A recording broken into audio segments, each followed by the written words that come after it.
कंक्रीट नहीं है, तारकोल को वापस, ये तारकोल ख़राब हो गया। ये आवाम के पैसे है ना, इसलिए।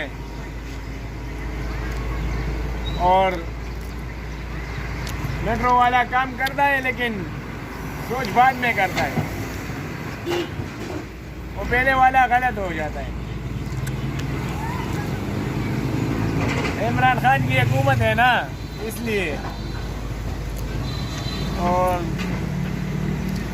ये जो इसने पहले किया था, ये 1 साल में बनेगा।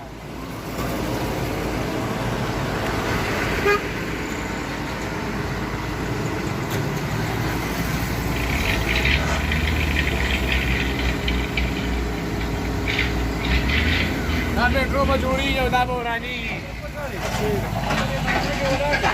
تقريبا 3 हफ्ते ऐसे انا بس تصور لا لا لا خالص سبابه ده ولا بد الطايف ده تجينا ان شاء الله دا ولې رواني ماما؟ بالنسبه لنا